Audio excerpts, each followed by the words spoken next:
Good morning. आज हम लोग लॉ ऑफ कर्म सिद्धांत को देखते हैं।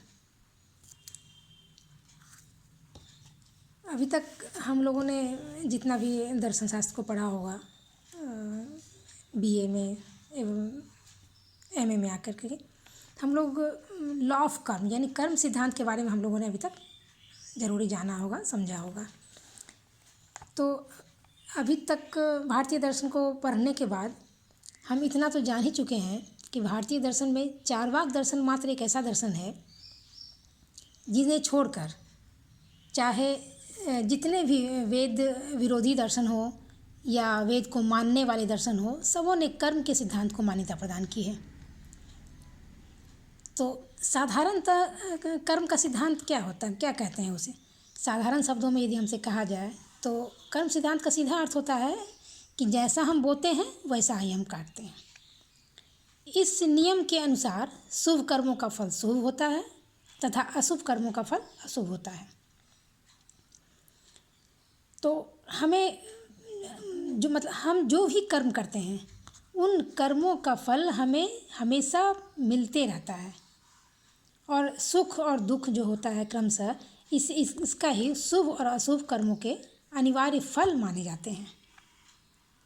इस प्रकार यदि हम देखें तो हम ये कह सकते हैं कि एक तरह से कर्म सिद्धांत जो है वो नैतिकता के क्षेत्र में काम करता है। जिस प्रकार इस तरह से कर्म सिद्धांत क्या है कि नैतिकता के क्षेत्र में भी काम करता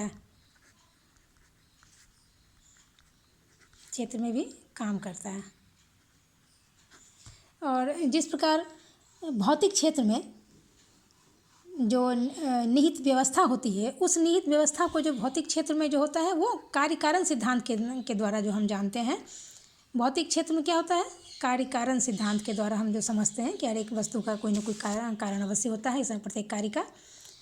तो जिस तरह से तो उसी प्रकार नैतिक क्षेत्र में निहित व्यवस्था की व्याख्या कर्म सिद्धांत के द्वारा हम लोग करते हैं। ठीक है, इसीलिए कुछ विद्वानों ने कर्म सिद्धांत को विश्व में निहित व्यवस्था की दार्शनिक व्याख्या माना है। और कर्म सिद्धांत में आस्था रखने वाले सभी दार्शनिक ऐसा मानते हैं कि हमारा जो वर्तमान जीवन है वह अतीत के कर्मों का फल होता है तथा जो भविष्य जीवन के भविष्य जीवन वर्तमान जीवन के कर्मों का फल होगा। इस प्रकार क्या होता है? अतीत, वर्तमान और भविष्य जीवनों को कारण कार्य की श्रृंखला में बांध दिया गया है। कारण कार्य की श्रृंखला में क्या किया गया है? इसे बांधा गया है, कारण कार्य की श्रृंखला में बांधा गया है, इसे आपस में बांध दिया गया है श्रृंखला में। यदि हम दुखी हैं तब हम ऐसा सोचते हैं कि हमारे पूर्व जन्मों के ये कर्मों का फल हमें मिल रहा है, और यदि हम दूसरे अपने आने वाले जीवन को सुखमय बनाना चाहते हैं तो हमें इस जीवन में उसके लिए अच्छे कार्य करने होंगे, उसके लिए सदा प्रयत्नशील रहना होगा, क्योंकि मनुष्य जो है वो अपने भाग्य का निर्माता स्वयं होता है। और ये जो हम कर्म सिद्धांत को जो हम देखें, यदि शुरू से देखें, वैदिक काल से यदि हम देखें तो हम देखेंगे कि वैदिक काल के ऋषियों को भी नैतिक व्यवस्था के प्रति श्रद्धा की भावना थी। वो उसे मानते थे, उसे विश्वास करते थे, और वे उस नैतिक व्यवस्था को रित शब्द का इस्तेमाल करते थे। रित कहते थे। ये वैदिक काल के जो लोग थे वो कर्म सिद्धांत को क्या कहते थे? उसे रित मानते थे, रित कहा जाता था, रित कहते थे। और इस रित का अर्थ होता है जगत की व्यवस्था। जगत में जो सब कुछ एक हार्मनी बना हुआ है, एक व्यवस्था जो चल रही है, वो सब इसी के अनुसार, इसी रित सिद्धांत के अनुसार आगे बढ़ती है। और फिर आगे जाते हैं न्याय वैशेषिक को हम देखते हैं। न्याय वैशेषिक को तो ये भी जगत में जो व्यवस्था को मानते हैं, तो इन्होंने इस कर्म सिद्धांत का नाम जो दिया है वो उसे अदृष्ट कहा है। इस नैतिक व्यवस्था को अदृष्ट कहा है। अदृष्ट, यही है कर्म का सिद्धांत। जो जगत में जो हमें जो व्यवस्था नज़र आती है उसे इन्होंने, जिसे वैदिक काल में रीत कहा गया, उसे न्याय वैशेषिक दर्शन ने अपने दर्शन में उसे अदृष्ट कहा है। अदृष्ट क्यों कहा गया है? क्योंकि ये दृष्टिगोचर नहीं होता। विश्व की समस्त वस्तुएं, यहाँ तक कि परमाणु भी इस नियम से प्रभावित होते हैं। और आगे जाइए तो मीमांसा दर्शन में इसी को क्या कहा गया है? मीमांसा दर्शन कर्म सिद्धांत को मानता है और इसने इसे अपूर्व कहा है। इस कर्म सिद्धांत का नाम इन्होंने अपूर्व दिया है, अपूर्व कहता है।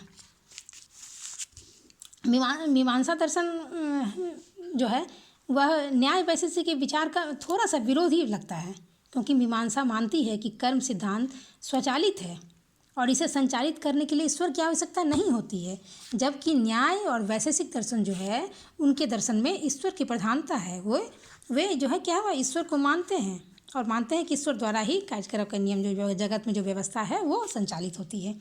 जबकि मीमांसा दर्शन ऐसा नहीं मानते, बल्कि यह मानते हैं कर्म सिद्धांत स्वचालित है, इसे संचालित करने के लिए ईश्वर की आवश्यकता नहीं होती है। और भारत के सभी दार्शनिकों ने कर्म सिद्धांत को माना है। कर्म सिद्धांत सभी कर्मों पर लागू, लेकिन एक बात है कि यह कर्म सिद्धांत जो है सभी कर्मों पर लागू नहीं होता है, बल्कि यह कर्म सिद्धांत जो होता है सकाम कर्म जो हमारे दो प्रकार के होते हैं, दो प्रकार के कर्म जो होते हैं, सकाम कर्म और दूसरा होता है निष्काम कर्म।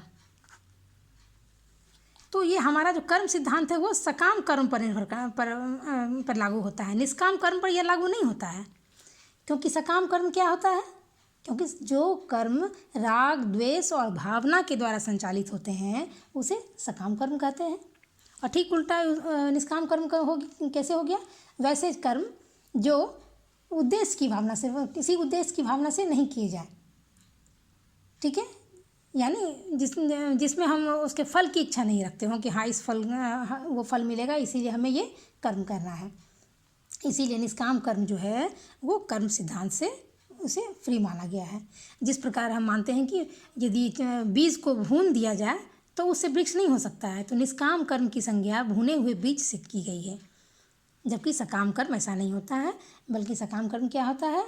यह राग और द्वेष से संचालित होता है और जिसके कारण हम निरंतर जन्म लेते रहते हैं, हमारे कर्मों का फल हमें भोगना होता है ये।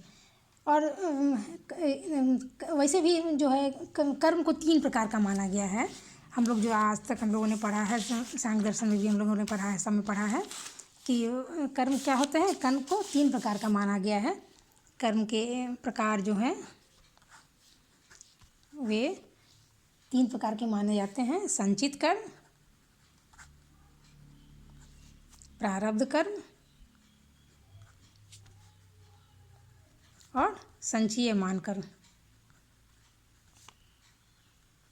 ठीक है। अब संचित कर्म किस कर्म को कहते हैं? संचित कर्म हम उस कर्म को कहते हैं जो अतीत के कर्मों से उत्पन्न होता तो है, परंतु जिसका फल अभी हमें मिलना शुरू नहीं हुआ है। इस कर्म का संबंध जो होता है वो अतीत के जीवन से होता है, अतीत जीवन से इसका संबंध होता है, इसका संबंध होता है, परंतु इसका फल अभी मिलना शुरू नहीं हुआ, परंतु इसका फल अभी मिलना शुरू नहीं हुआ है। ठीक है। अब प्रारब्ध कर्म किसे कहता है? तो जिसका फल अभी मिलना शुरू हो जाता है, जिसका फल अभी मिल रहा हो या मिलना शुरू हो गया हो।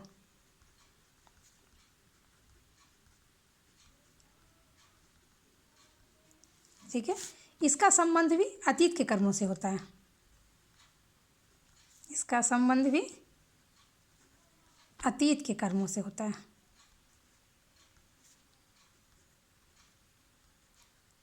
अब संचयमान कर्म किसे कहते हैं? तो संचयमान कर्म कहता है कि वर्तमान जीवन के कर्मों का अभी समय में जो वर्तमान जीवन में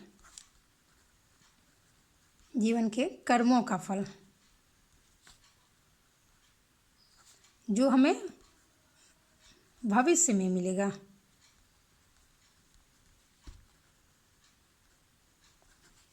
तो ये 3 प्रकार के कर्म होते हैं। और इन्हीं तीनों कर्मों के इन्हीं के अनुरूप जो है हमें कर्म का फल मिलता है। तो मुख्य रूप से कर्म सिद्धांत में ये इतनी ही बातें हैं। लेकिन इसके आगे कर्म सिद्धांत जो ये बातें हैं इसकी आलोचना बहुत आलोचकों ने कर दी है, जो इस सिद्धांत को नहीं मानते हैं। तो उन्होंने कई आलोचना की है। मुख्य रूप से उस आलोचना में उन्होंने कहा है कि कर्म सिद्धांत जो है वह ईश्वरवाद का खंडन कर देता है, क्योंकि ईश्वरवाद के अनुसार ईश्वर को ही विश्व का सृष्टा माना गया है। हम लोग अभी तक ऐसा पढ़ते हैं और ऐसा जानते हैं, और यह जानते हैं कि ईश्वर ने मानव को सुखी एवं दुखी बनाया है। लेकिन यदि आलोचकों का कहना है कि यदि कर्म सिद्धांत मनुष्य के सुख और दुख का कारण स्वयं मनुष्य को बतला देता है, इसीलिए ईश्वरवाद का खंडन हो जाता है। और चूँकि ईश्वरवादी ईश्वर को मानते हैं, इसलिए उनको इस कर्म सिद्धांत की इस व्याख्या से उन्हें इस कर्म सिद्धांत की इस व्याख्या को वो नहीं मानते हैं। ऐसे पहली आलोचना लिखेंगे। फिर दूसरी आलोचना में लिखेंगे कि कर्म सिद्धांत जो है ईश्वर के गुणों का भी खंडन कर देता है। अभी तक हम लोग ईश्वर को सर्वशक्तिशाली, सर्वज्ञ, दयालु आदि मानते थे, लेकिन कर्म सिद्धांत के लागू होने के कारण क्या हो जाएगा, ईश्वर चाहने पर भी मनुष्य को उसके कर्मों से, कर्म फल से वंचित उसको नहीं करा सकता है। उसको कितना भी चाहे, जो व्यक्ति अशुभ कर्म करता है वो किसी भी प्रकार से ईश्वर के दयालुपन का वो फ़ायदा नहीं ले सकता है, नहीं हो सकता है। इस प्रकार ईश्वर की पूर्णता का कर्म सिद्धांत जो है वो विरोध कर देता है। फिर तीसरे पॉइंट में 1 2 3 करके लिखते जाएंगे कि कर्म सिद्धांत का तीसरा जो महत्वपूर्ण आक्षेप मुझे लगता है वह यह है कि यह सिद्धांत सामाजिक सेवा में शिथिलता उत्पन्न करता है, क्योंकि किसी असहाय या पीड़ित की सेवा करना तब तो बेकार है, क्योंकि यह तो अपने पूर्ववर्ती जीवन के कर्मों का फल भोग रहा हो। यदि हम ऐसा मान लें तो फिर बेकार हम किसी लाचार, किसी असहाय की हम माँ सहायता या मदद करने फिर क्यों जाएंगे। तो और फिर उसके अलावा एक और आलोचना आप ये लिख सकते हैं कि कर्म सिद्धांत जो है वो भाग्यवाद को मान्यता देता है, यानी भाग्य पर के भरोसे आप बैठे रहो। प्रत्येक व्यक्ति अपने कर्मों का फल भोग रहा है, अतः किसी प्रकार के सुधार की आशा तो फिर हम नहीं कर सकते। जब हम पिछले जन्म में किए हुए कर्मों का, ये पिछले अपने कर्मों का फल अभी भोग रहे हैं, तब तो इसका मतलब है कि वो हम अपने भाग्य पर विश्वास करके बैठे हुए हैं। तो ये मुख्य जो आलोचनाएं हैं कर्म सिद्धांत की, ये मुख्य रूप से ये आलोचनाएं हो जाती हैं। तो कर्म सिद्धांत में मुख्य रूप से इतनी ही बातें आती हैं, और ये इस चैप्टर को कंप्लीट करता है। इसलिए शुरुआत में सबसे पहले कर्म सिद्धांत क्या है, उसे कितने प्रकार हैं, सकाम कर्म क्या है, निष्काम कर्म क्या है, फिर कर्म कितने प्रकार के, संचित कर्म, प्रारब्ध कर्म और संचयमान कर्म, उनकी व्याख्या करनी है, और उसके बाद उस आधार पर फिर आलोचना कर देना है। धन्यवाद।